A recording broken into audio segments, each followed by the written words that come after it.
you know, so we just didn't take it serious. Well, right before Katrina, we was helping someone got evicted, but what we do, when someone get evicted, we move them back in. But we move them back in before the housing authority closed because so many people go to work, and that way they can't come back and evict them while we gone. So we really do move them in. But I can't, more involved is because for Katrina, I lost my parents in Katrina. So that gives me a way to release my stress and helping other people that have family. Excuse me, so sorry. It's my opinion. If this ain't nothing but happy tears, because I'm glad I'm here today to tell a story about my mother. You know, I'm not gonna talk about her too much because, you know, it just hurts me to much. I'm sorry. I do apologize. But, you know, I think about it, and like I said about the homeless people, we was one of the people, one of the organizations, my organization is Survivor Village. And the reason why we named it that is because so many of us survived, and so many, hundreds of us died that we really knew. In the same building, next door neighbors and everybody.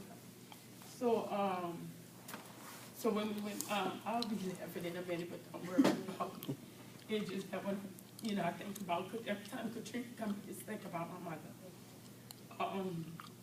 So I just came more involved just to help people and make sure nobody else wouldn't have to go through the things that we went through for Katrina. So when people get put out, most of the things is you already did took all my thoughts that's written down. I was living in this one public house. We had 1,467 residents living in our development. 1,422 was occupied. When we got it tore down, but we put up a fight, because before they tore it down, it took them like 2 years, because while we was drowning, they was already at the round table deciding how they was going to make their dollar. And they really wanted the development that I lived in, because we was 1 minute from the lake.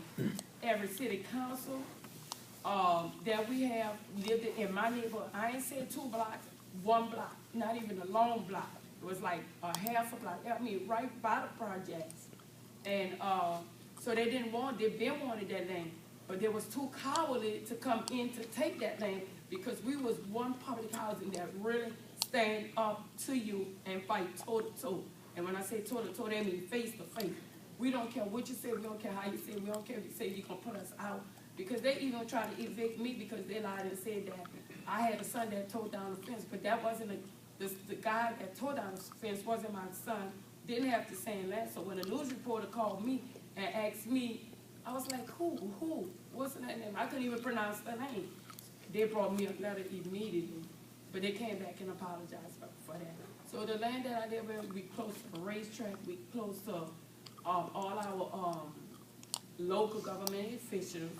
We close to City Park, the golf course. We just surround the Jazz Fest. 5 minutes to Bourbon Street from the previous development I live in. Right now, I live 1 minute from Bourbon Street. So we just surrounded everything that they would want. The land worth a lot of money. So, but we put up a fight and we wouldn't get out. So now I'm in another development that they're trying to tear down. Well, they're not going to tear that one down. They're going to not move us out because they said that we always start trouble. So they're going to they have 412 people there living now. They're going to let 500 people back, and they're going to let 200 outsiders come back in and see a public housing that we still continue to fight for. So, you know, every time one of your local government officials says something, they make it sound good, you know, just to back you up, because I was offered a house. City council was going to buy me a house.